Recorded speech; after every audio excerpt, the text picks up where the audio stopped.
ஒரு மாநாட்டை போல இந்த பொதுக்கூட்டத்தை உருவாக்கி இருக்கக்கூடிய மேடையிலே இருக்கக்கூடிய அத்தனை நிர்வாகிகளுக்கும் என்னுடைய நன்றியை வணக்கத்தை தெரிவித்துக் கொள்கிறேன். நம்முடைய முதலமைச்சர் அண்ணன் தளபதி அவர்கள் தொடர்ந்து ஒன்றியத்திலே இருக்கக்கூடிய பாஜக ஆட்சியின் கொடுமைகளை, அவர்கள் தொடர்ந்து ஜனநாயகத்தை நசுக்க நினைக்கக்கூடிய அந்த பொழுதுகளில் அதற்கு எதிராக எழக்கூடிய முதல் குரலாக இருப்பது நம்முடைய முதலமைச்சர் அண்ணன் தளபதி அவர்களுடைய குரலாகத்தான் இருக்கிறது. மத்தியிலே இருக்கக்கூடியவர்கள் எந்த சந்தர்ப்பத்தையும் விட்டுவிடாமல் அது ஒரு மசோதாவை கொண்டு வருவதாக இருக்கட்டும், அல்லது ஒரு திட்டத்தை கொண்டு வருவதாக இருக்கட்டும், அதில் அத்தனையும் மாநில உரிமைகளை, மாநில அடையாளங்களை அழிக்கக்கூடிய ஒவ்வொரு செயலையும் அதன் பின்னணியில் வைத்துச்சான் செய்கிறார்கள். ஒரு மசோதாவை நாடாளுமன்றத்தில் கொண்டு வராங்கன்னா அந்த மசோதால ஏதாவது முழுமையா படிச்சு பார்த்தீங்கன்னா மாநில உரிமைகள் பறிக்கப்பட்டிருக்கும். இத்தனை நாள் மாநிலங்கள் கையிலே இருந்த உரிமையை அவர்கள் அந்த புது மசோதாவில் தட்டி பறித்திருப்பார்கள். இல்லையா, ஒரு புது திட்டத்தை கொண்டு வராங்களா, அதுக்கு நமக்கு விளங்காத ஒரு பெயர் வைப்பாங்க. அந்த பெயர் என்னன்னே நமக்கு புரியாது, அது சொல்றதுக்கும் நமக்கு தெரியாது. பெயர் தெரியாத ஒரு திட்டத்தை என்ன என்று புரிந்து கொண்டு நம்ம அதை எப்படி பயன்படுத்த முடியாது. எவ்வளவோ முறை சொல்லியாகிவிட்டது, எங்களுக்கும் புரியக்கூடிய ஒரு மொழியிலே அந்த திட்டங்களுக்கு பெயர் வையுங்கள் என்று. ஆனால் அதை பற்றி அவர்களுக்கு அக்கறை இல்லை. ஏன்னா நம்மளை பத்தி அவங்களுக்கு என்னைக்குமே ஓட்டு போட மாட்டோம், அதனால நீங்க என்ன பண்ணாலும் எங்களுக்கு கவலை இல்லை, எப்படி போனாலும் எங்களுக்கு கவலை இல்லை என்ற அந்த எண்ணத்தோடு அமர்ந்து இருக்கக்கூடியவர்கள் அவர்கள் சட்டம் கொண்டு வராங்க. சென்ற கூட்டத்தொடரிலே 3 சட்டங்கள் இன்னைக்கு வரைக்கும் இங்க இருக்கக்கூடிய அண்ணன் ஆவுடையப்பன் அவர்களுக்கு தெரியுமா, அந்த சட்டத்தோட பெயர் தெரியுமான்னு எனக்கு தெரியல. 3 புது சட்டங்கள் கொண்டு வந்தார்கள், மிக முக்கியமான சட்டங்கள். ஆனா தமிழ்நாட்டில் இருக்கக்கூடிய தென்னாட்டில் இருக்கக்கூடிய பெரும்பாலான வழக்கறிஞர்களுக்கு அந்த பேரெல்லாம் வாயிலேயே நுழையாது. அது என்ன சட்டம்னு சொன்னா சாதாரணமானவர்கள், ஏன்னா ஹிந்தியில பேர் வைக்கிறாங்க, சமஸ்கிருதத்துல பேர் வைக்கிறாங்க. இப்படி மாநில உரிமைகள், மாநிலத்தின் அடையாளங்கள், நம்முடைய சுயமரியாதை, இவற்றை கேள்வி கேட்கக்கூடிய வகையிலே ஒவ்வொரு நாளும் செயல்பட்டு கொண்டிருக்கக்கூடிய ஆட்சிதான் மத்தியிலே இருக்கக்கூடிய ஒன்றிய பாஜக ஆட்சி என்பதை நாம் புரிந்து கொள்ள வேண்டும். ஆனா பிரதமர் திருக்குறள் சொல்லுவார், அது திருக்குறளா இல்லையான்னு புரிஞ்சுக்கிறதே கஷ்டம்.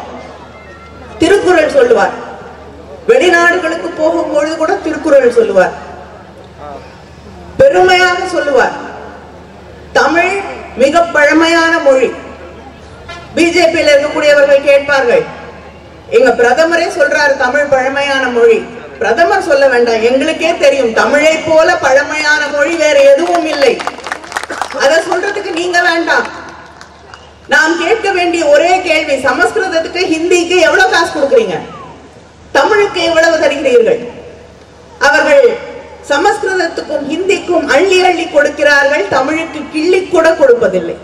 மிக பழமையான மொழின்னு கொண்டாடுறாருன்றாங்களே பிரதமர், அந்த மொழியை வளர்ப்பதற்கு, அந்த மொழியை மக்களிடம் எடுத்து செல்வதற்கு, அந்த மொழிக்காக என்ன செய்யறாங்கன்னா ஒன்றும் கிடையாது. இப்படித்தான் ஒவ்வொரு விஷயத்திலையும் தமிழ்நாட்டு மக்களுக்கு எதிராக தொடர்ந்து செயல்பட்டு கொண்டு, தென்னாட்டு மக்களுக்கு தொடர்ந்து எதிராக செயல்பட்டு கொண்டிருக்கக்கூடியவர்களாக அவர்கள் தொடர்ந்து ஒரு திட்டத்தோடு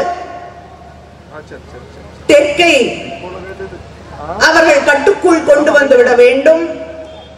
தென் மாநிலங்களை எல்லாம் அவர்கள் சொல்லுவதற்கெல்லாம் தலையாட்டக்கூடிய பொம்மைகளாக மாற்றிவிட வேண்டும். என்ற அந்த எண்ணத்தோடு அவர்கள் செயல்பட்டுக் கொண்டிருக்கிறார்கள். நம்முடைய நிதியமைச்சர் பேசும் பொழுது குறிப்பிட்டு சொன்னார், ஜிஎஸ்டியில வாங்கக்கூடிய அந்த வரி பணத்தை வாங்கி வச்சுக்கிறாங்க. ஒரே நாடு ஒரே வரின்னு சொல்லி எல்லாருக்கும் எளிமையா இருக்கும்னு சொல்லி ஜிஎஸ்டி நிதியை வாங்கி வச்சுக்கிறாங்க. வாங்கின நிதியை திருப்பி கொடுக்கணுமா இல்லையா? கொடுப்பதே கிடையாது.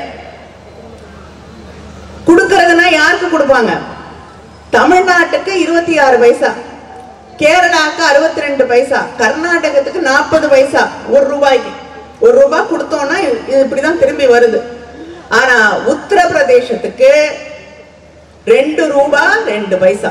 1 ரூபாய் கொடுத்தா டபுளா கொடுக்குறாங்க. சில நேரங்களில் பாப்பீங்கல்ல, 100 ரூபாய் கொடுத்தா டபுள் பண்ணி கொடுக்குறேன்னு வாங்க. ஆனா உத்தரப்பிரதேசத்துக்கு நிஜமாவே பண்ணி கொடுக்குறாங்க. 1 ரூபாய் கொடுத்தாங்கன்னா 2 ரூபாய் 2 பைசா, அதுக்கு வேற இன்ட்ரெஸ்ட் மாதிரி கொடுத்துட்டு இருக்காங்க. கேட்டா அது முன்னேற வேண்டிய மாநிலம் என்கிறார்கள். நான் கேட்கிறேன், நீங்க தானே ஆட்சியில் இருக்கீங்க, 10 வருஷமா மிகச்சிறந்த ஒரு முதலமைச்சர் என்று மார்கட்டி சொல்லிக் கொள்கிறீர்களே, உங்க பிஜேபி ஆட்சி தானே நடக்குது, ஏன் இன்னும் முன்னேற வேண்டிய மாநிலமாக அது இருக்கிறது? முன்னேறி எல்லாத்துக்கும் முன்னாடி இருக்க வேண்டிய மாநிலமா இருக்கணும். தமிழ்நாட்டை நம்முடைய முதலமைச்சர், நம்முடைய திராவிட முன்னேற்ற கழக ஆட்சி இன்னைக்கு இந்தியாவிலேயே பல வகைகளே பல துறைகளிலே முன்னேறிய முதல் மாநிலமாக உருவாக்கி காட்டியிருக்கிறார்கள். அதுவும் எப்படிப்பட்ட நிலையிலே ஒன்றிய அரசாங்கம் காசு கொடுக்கிறது இல்ல, எந்த விதத்திலும் நமக்கு உதவிகள் செய்வதில்லை, தடைகள் தொடர்ந்து தடைகளை உருவாக்கி கொண்டிருக்கிறார்கள். இதையெல்லாம் தாண்டி மீறி முதன்மையான மாநிலமாக தமிழ்நாட்டை நாம் உருவாக்கி காட்டியிருக்கிறோம். காசை கொண்டு போய் கொட்டுறாங்க உத்தரப்பிரதேசத்துல.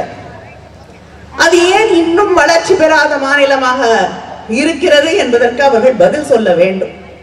அதே போல இன்று நம்முடைய மக்களவையிலே இருக்கக்கூடிய 543 தொகுதிகளில் இருந்து அங்கே ரெப்ரசன்டேட்டிவ்ஸ், மெம்பர்ஸ், உறுப்பினர்கள் தேர்வு செய்யப்பட்டு அங்கே இருக்கிறார்கள். அதை 800க்கு மேலாக மக்கள் தொகை கணக்கெடுப்பின்படி 800ஆ மாத்தணும்.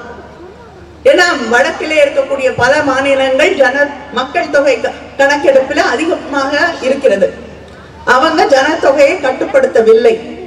ஆனால் தென் மாநிலங்கள் மக்கள் தொகையை கட்டுப்படுத்தி இருக்கிறது. அதனால் இன்று நாம் பழிவாங்கப்படுகிறோம். இந்த 800ஆக அதிகப்படுத்துகிறோம் மக்கள் தொகை கணக்கெடுப்பின்படி என்றால், தென் மாநிலங்கள் எந்தெந்த மாநிலங்கள் சரியாக நிர்வாகம் செய்து கல்வியை மக்களுக்கு கொண்டு சேர்த்திருக்கிறதோ, படிச்சா ஒரு குடும்பத்துல 2 பிள்ளைங்க போதும், 1 பிள்ளை போதும் என்று நினைக்கக்கூடிய அந்த மனநிலை வரும். நம்ம பிள்ளைகளை நன்றாக வளர்க்க வேண்டும், படிக்க வைக்க வேண்டும், நல்ல நிலைக்கு கொண்டு வர வேண்டும். அதனால அதிகமாக பிள்ளைகள் பெற்றுக்கொண்டால் அதற்கு வாய்ப்பு இருக்காது என்று அந்த பகுத்தறிவை உணர்ந்து கொண்ட மக்கள் தொகையை குறைத்திருக்கிறார்கள். ஆனா இத பத்தி எல்லாம் கவலைப்படாத மாநிலங்கள் மக்கள் தொகையில அதிகமாக இருக்கு. உங்க எல்லாருக்கும் ஒரு கதை தெரியும், சின்ன வயசுல இருந்து நமக்கு சொல்லிதான் வளர்ப்பாங்க. எறும்பு இருக்கு, அதே போல அந்த ஏசாப் கதைகள்ல வரும், சில்வண்டு ஒண்ணு இருக்கும், சிக்காடான்னு சொல்லுவாங்க. குளிர்காலத்துல எந்த உணவும் கிடைக்காது என்பதற்காக எறும்பு சுற்றி இருக்கக்கூடிய இடங்களில் எல்லாம் ஓடி அலைந்து திரிந்து உணவுப் பொருட்களை எல்லாம் சேகரித்து கொண்டு போய் பத்திரப்படுத்தி வைக்கும். ஆனால் அந்த சில்வண்டு, சிக்காடா, எதை பற்றியும் கவலைப்படாமல் ஆடி திரிந்து மகிழ்ச்சியாக பொழுதை போக்கி எதிர்காலத்தை பற்றி சிந்திக்காமல், யாரை பற்றியும் சிந்திக்காமல் அது மகிழ்ச்சி அடைந்து கொண்டிருந்தது. குளிர்காலம் வந்தபோது எறும்பிற்கு உணவு இருந்தது. ஆனால் அந்த சில்வண்டிற்கு உணவு இல்லை, தவித்துக் கொண்டிருந்தது. அது இயற்கையின் நீதி. அதுக்காக அந்த சில்வண்ட தவிக்க விடணும்னு சொல்ல, உதவி செய்யலாம், தவறில்லை. ஆனால் இன்று அங்கே இருக்கக்கூடியவர்கள் அந்த எறும்பிடம் இருக்கக்கூடிய அத்தனை, அது பத்திரப்படுத்தி வைத்திருக்கக்கூடிய அத்தனை பொருட்களையும் பிடுங்கி ஆடி திரிந்து கொண்டிருந்த அந்த சில்வண்டிடம் கொடுத்தால் அது எப்படிப்பட்ட நியாயம் இல்லையோ அதுதான் இன்று நமக்கு நடந்து கொண்டிருக்கிறது. கஷ்டப்படுது, கொஞ்சம் கொடு, உதவி செய் என்றால் தமிழர்கள் என்றுமே அதற்கு தயங்க மாட்டார்கள். ஆனா உங்ககிட்ட இருக்கக்கூடிய அத்தனையும் நான் ஜிஎஸ்டின்னு சொல்லி பிடுங்கிட்டு போய் யூபிக்கு கொடுப்பேன், மற்ற மாநிலங்களுக்கு கொடுப்பேன், உனக்கு திருப்பி கொடுக்க மாட்டேன் என்றால் அது எந்த விதத்திலே நியாயம் என்பதை நாம் கேட்க வேண்டும். வெள்ளம் வந்தது, சென்னையிலே மிகப்பெரிய வெள்ளம், மக்கள் எல்லாம் பாதிக்கப்பட்டார்கள். அங்கே இருக்கக்கூடிய வியாபாரிகள், சாதாரண சாமானிய மக்கள், இவர்கள் எல்லாம் மிக மோசமாக வாழ்வாதாரம் பாதிக்கப்பட்டு தெருவிலே நின்றார்கள். அதே போல திருநெல்வேலி, தூத்துக்குடியில வரலாறு காணாத மழை, ஒரே நாள்ல 93 சென்டிமீட்டர் மழை. ஏரி குளங்கள் எல்லாம் உடைந்து வீடுகளுக்குள் புகுகிறது. கிராமங்கள்ல இருக்கக்கூடிய மக்களை எப்படி சென்று அவர்கள் இருக்காங்களா இல்லையா, எப்படி இருக்காங்கன்னு பார்க்க முடியாத அவ்வளவு மோசமான ஒரு நிலை. சாலைகள் அடித்துக் கொண்டு போய் விவசாய நிலங்களிலே புழுதியை, மண்ணை, கல்லை வாரி இறைத்திருக்கிறது. இப்படிப்பட்ட வரலாறு காணாத, நினைத்து பார்க்க முடியாத ஒரு அழிவு. ஆனால் இன்று வரை சென்னை மழை வெள்ளத்தை பார்க்க டிஃபென்ஸ் மினிஸ்டர் வரார், ராஜ்நாத் சிங் அவர்கள். இங்கே இருக்கக்கூடிய மழை வெள்ளத்தை பார்ப்பதற்கு பைனான்ஸ் மினிஸ்டர் நிர்மலா சீதாராமன் அவர்கள், நிதியமைச்சர், ஒன்றிய நிதியமைச்சர் அவர்கள் வருகிறார். அவரோடு அனுப்பப்பட்டது தமிழகத்தின் நிதியமைச்சர் அவர்கள். இங்கே வந்து பல பகுதிகளை சுற்றி பார்த்துவிட்டு அவர் ரொம்ப அக்கறையா விசாரிச்சது, அந்த கோயிலை சுற்றி இருக்கக்கூடிய அந்த தெருக்கள் சகதியாக இருக்கிறது. அங்க இருக்கக்கூடிய குருக்களுக்கு என்ன சம்பளம் கொடுக்கறாங்க? உண்டியல்ல காசு போடாது, உனக்கு எப்படி காசு கொடுக்கணுமோ என்ன அரசாங்கத்துக்கு போயிடும் நினைக்கிறாங்க. அரசாங்கத்துக்கு போகாது அம்மையாரே, அது கோயிலுக்கு தான் போகும். உண்டியல்ல காசு போடாது. இதுதான் அங்கே கோயில்ல இருக்கக்கூடிய குருக்களுக்கும் அந்த தெருவை சுற்றி, அந்த கோயிலை சுற்றி இருக்கக்கூடிய தெருவிலே சகதி இருக்கிறது என்பது பற்றியும் மட்டும்தான் ஒன்றிய நிதி அமைச்சருக்கு கவலை. இங்கே மக்கள் என்ன பாடுபட்டு கொண்டிருக்கிறார்கள், வாழ்வாதாரம் அழிந்திருக்கிறது, அடுத்த வேளை உணவுக்காக தவித்துக் கொண்டிருக்கிறார்கள், வியாபாரம் நசிந்து விட்டது. எத்தனை சகோதரிகள் வீட்டுல மாவரைத்து விற்று அதில் வரக்கூடிய வருமானத்தை வைத்து குடும்பத்தை நடத்தி கொண்டிருக்கக்கூடிய பெண்கள், தண்ணி கிரைண்டர் பயன்படுத்த முடியவில்லை, பழுதாகி விட்டது. மாற்றுத்திறனாளிகளோட வண்டி எல்லாம் பழுதாயிருச்சு. சின்ன சின்ன கடைகள் வைத்திருக்கக்கூடியவர்கள், தண்ணி அதுல இருக்கக்கூடிய அத்தனை பொருட்களும் அழிந்து விட்டது. சிறு தொழில் செய்து கொண்டிருக்கக்கூடியவர்கள் முதல்லயே ஜிஎஸ்டியால மிகப்பெரிய அளவிலே பாதிக்கப்பட்டிருக்காங்க. எந்த ஊருக்கு போனாலும் அவர்கள் சொல்லக்கூடியது பழைய கணக்கெல்லாம் எடுத்து வைத்துக் கொண்டு, எங்களுக்கு முதல்ல புரியல ஜிஎஸ்டினா, அதெல்லாம் எடுத்து வச்சுட்டு லட்சக்கணக்கில் எங்களுக்கு ஃபைன் போடுறாங்க, நாங்க எப்படி வாழ முடியும் என்று இன்று வரை ஜிஎஸ்டியால கண்ணீர் சிந்திக் கொண்டிருக்கக்கூடிய நிலையை பார்க்கிறோம். அந்த சிறு குறு தொழில் செய்து கொண்டிருக்கக்கூடியவர்கள் பாதிக்கப்பட்டிருக்கிறார்கள். ஆனால் ஒன்றிய அரசில் இருந்து அனுப்பப்பட்ட பிரதிநிதியாக வந்த அம்மையார் நிர்மலா சீதாராமன் அவர்களுக்கு குருக்களுக்கு என்ன சம்பளம் என்பதில் மட்டும்தான் அக்கறை இருந்தது. இதுவரைக்கும் ₹1 கொடுக்கல. இதுவரைக்கும் தரப்பட்ட பணம் எல்லாம் தமிழ்நாடு அரசு, நம்முடைய முதலமைச்சர் அவர்கள், திராவிட முன்னேற்ற கழக ஆட்சி தந்தது. நாங்க கொடுத்த பணத்தை எடுத்து கொடுக்குறீங்கன்றாங்க. நாங்க கொடுத்த பணத்தை நீ எடுத்து வச்சுக்கிட்டு எங்களுக்கு திருப்பி கொடுக்க மாட்டேங்கிறிய, அப்ப இதுக்கு பேர் என்ன? என்ன சொல்லுவோம்? என் பணத்தை திருப்பி கொடுக்கறேன்னு சொல்லி வாங்குறீங்க இல்லையா? திருப்பி கொடுக்க மாட்டேங்கிறீங்க. எத்தனையோ தடவை கேட்டாச்சு, ஆனா வரல. அந்த பணத்தை வச்சிட்டு இருக்க உங்களுக்கு பேர் என்ன?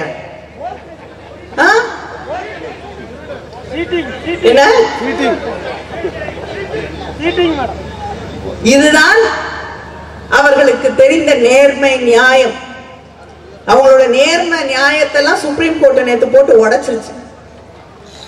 தேர்தல் பத்திரங்கள், எலக்டோரல் பாண்ட்ஸ் புதுசா கொண்டு வந்து ஒரு சட்டத்தை கொண்டு வந்து எலக்ட்ரல் பாண்ட்ஸ்னா யாருக்கும் கணக்கு கொடுக்க வேண்டாம்.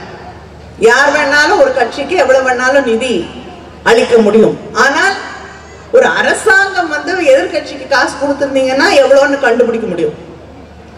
ஆர்பிஐ அவங்களுக்கு பதில் சொல்லணும், அதை கண்டுபிடிக்க முடியும். கண்டுபிடிச்சு நீ ஏன் வந்து காங்கிரஸ்க்கு காசு கொடுத்த, ஏன் திமுக காசு கொடுத்த, திரிணாமுல் காங்கிரஸ்க்கு காசு கொடுத்த மிரட்ட முடியும்.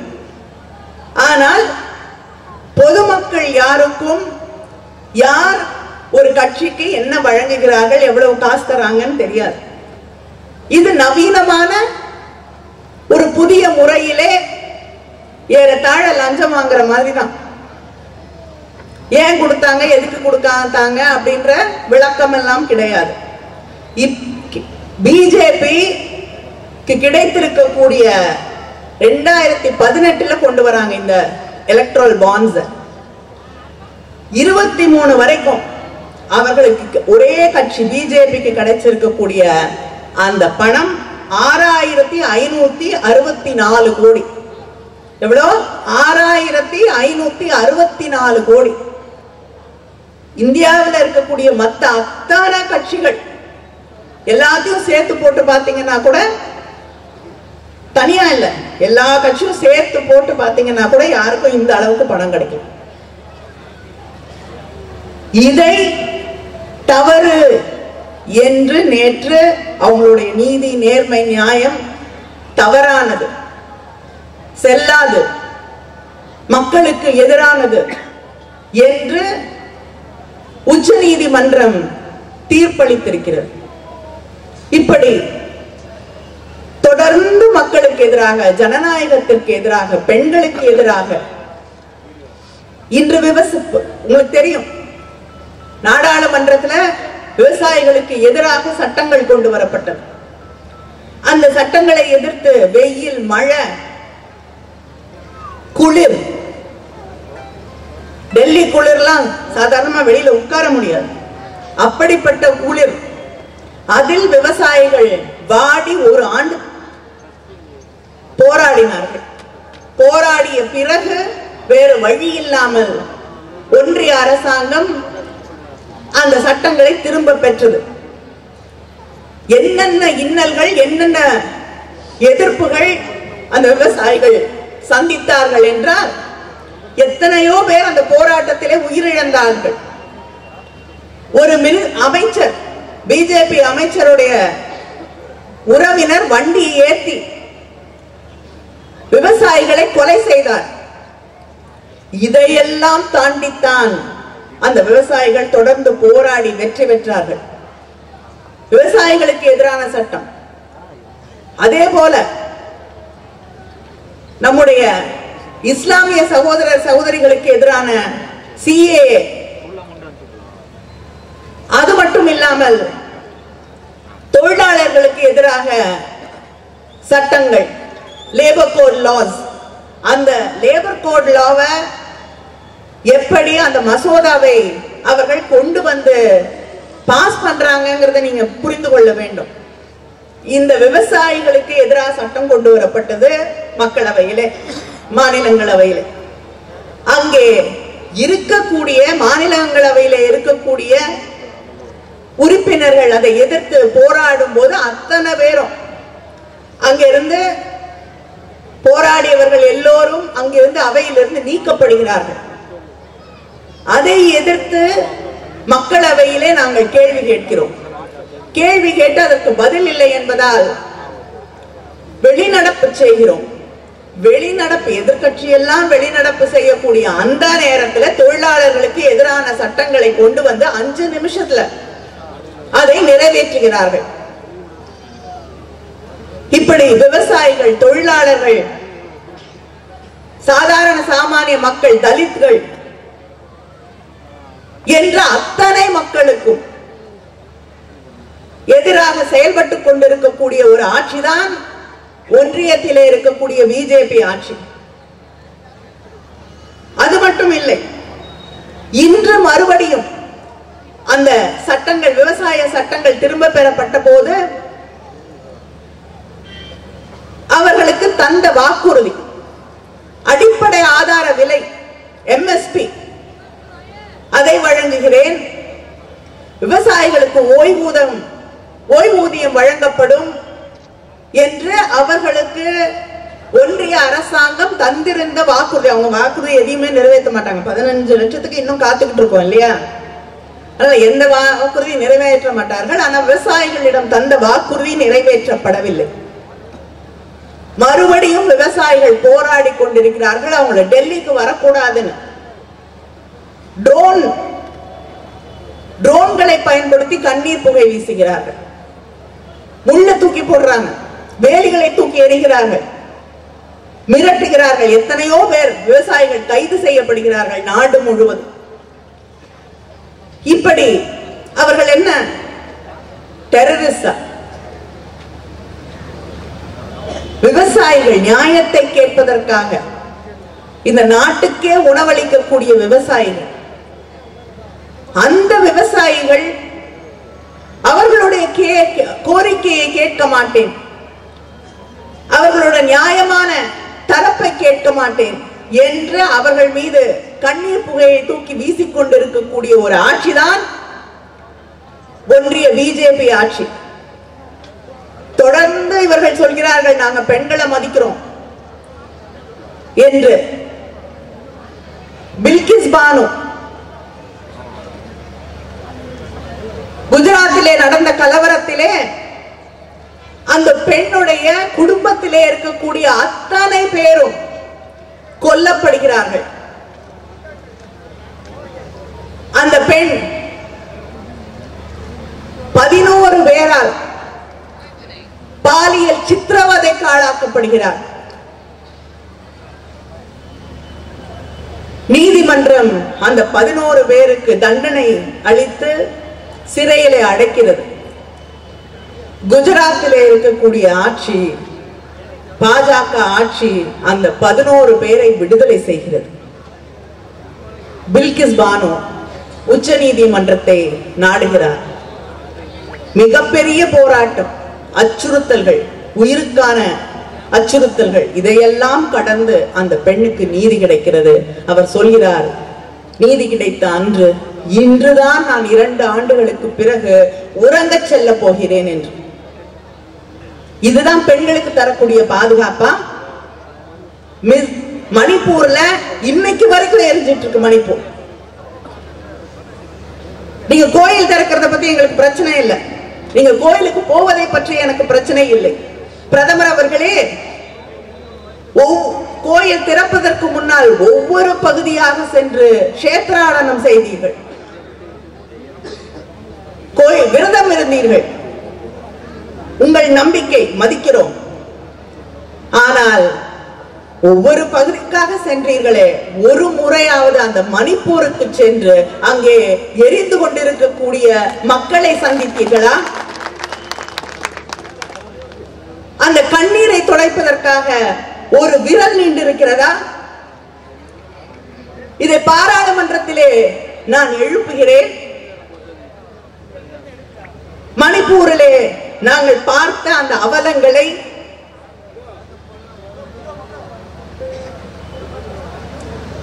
உடைகள் எல்லாம் அகற்றப்பட்டு வீதியிலே இழுத்து வரப்பட்ட அந்த 2 பெண்களை சந்தித்து விட்டு வந்து அவர்களை பற்றி அந்த கண்ணீர் கதையை, அந்த கோரத்தை பேசுகிறோம். அம்மையார் நிர்மலா சீதாராமன் அதற்கு பதில் அளிக்கிறார். 35 ஆண்டுகளுக்கு முன்னால் என்னுடைய சகோதரி ஜெயலலிதா அவர்களுக்கு நேர்ந்த கொடுமை என்ன நான் கேட்கிறேன். அங்கே மலைவாழ் சகோதரிகள் அசிங்கப்படுத்தப்படுகிறார்கள், வன்முறைக்கு ஆளாக்கப்படுகிறார்கள். அந்த 2 பேர் மட்டுமில்லை, எத்தனையோ பெண்கள் பாதிக்கப்பட்டிருக்கிறார்கள். ஒவ்வொரு நாளும் பாதுகாப்பு இல்லாமல் சில தாய்கள் எங்க கிட்ட பேசும் பொழுது என்னுடைய மகனை காணவில்லை, இருக்கானா இல்லையா தெரியாது. இல்லை என்றாவது தெரிந்தால் அவன் இல்லை என்று என்னால் விட்டுவிட முடியும். ஆனால் இன்று வருவானா, நாளை வருவானா, யாராவது வந்தால் அவன்தான் வருகிறானா என்று தெரியாமல் ஒவ்வொரு நாளும் தவித்துக் கொண்டிருக்கிறேன் என்றார் அந்த பெண்மணி. இப்படித்தான் அங்கே இருக்கக்கூடிய மக்கள் வாழ்ந்து கொண்டிருக்கிறார்கள். அந்த முகாம்களிலே இருக்கக்கூடிய குழந்தைகளுக்கு உணவில்லை, அரிசி, பருப்பு, உப்பு, இதை தாண்டி வேறு உணவில்லை.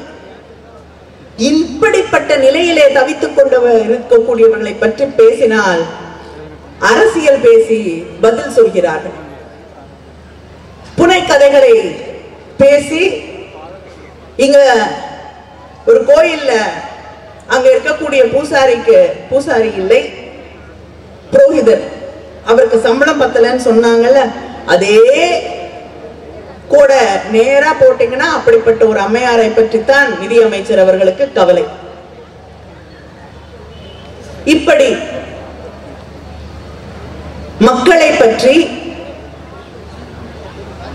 ஒடுக்கப்பட்ட சமூகங்களை பற்றி, சாதாரண மக்களை பற்றி, மத நல்லிணக்கத்தை பற்றி, பிள்ளைகளுடைய எதிர்காலத்தை பற்றி எதை பற்றியுமே அக்கறை இல்லாமல் மத அரசியலை கொண்டு வந்து திணித்து தான் ஆட்சி பொறுப்பிலே அமர்ந்திருக்க வேண்டும். பெரும்பான்மை இந்துக்களுக்கு நாங்க தான் எல்லாம் செய்யறோங்கிறாங்க. நான் ஒண்ணு கேக்குறேன், நம்முடைய முதலமைச்சர் அண்ணன் தளபதி அவர்கள் ஆட்சி பொறுப்பிற்கு வந்த பிறகு மகளிர் உரிமை தொகை 1,15,00,000 பெண்களுக்கு தமிழ்நாட்டிலே வழங்கப்படுகிறது. திருநெல்வேலி மாவட்டத்தில் மட்டும் 2,60,000 மகளிர் இந்த கலைஞர் மகளிர் உரிமை தொகையை பெறுகிறார்கள். இதுல பெரும்பான்மை இந்துக்களா இல்லையா? பெரும்பான்மை இந்துக்கள் தானே. அவங்களை விட்டுட்டா ஒரு திட்டத்தை கொண்டு வரோம் இல்லையே. நீங்க பெரும்பான்மை இந்துக்களுக்கு என்ன செஞ்சிருக்கீங்க? 100 நாள் வேலை. எந்த ஊருக்கு போனாலும் சகோதரிகள் சொல்லக்கூடியது சம்பளம் ஏறல, சம்பளம் ஏறல, சம்பளம் ஏறல. 100 நாள் வேலை கொடுக்கல. இது தமிழ்நாட்டில் மட்டும் இல்லை சகோதரர்களே, சகோதரிகளே, இந்தியாவில எந்த மாநிலத்துக்கு போனீங்கன்னாலும் அங்க இருக்கக்கூடிய பெண்களும் அங்க இருக்கக்கூடிய அந்த ஊரக 100 நாள் வேலை திட்டத்தில் இருக்கக்கூடியவர்களும் எழுப்பக்கூடிய கேள்வி இதுதான். சம்பளம் வரல, 100 நாள் வேலை இல்லை. காரணம், மத்திய அரசு, ஒன்றிய அரசு நிதி ஒதுக்கவில்லை. போன பட்ஜெட்ல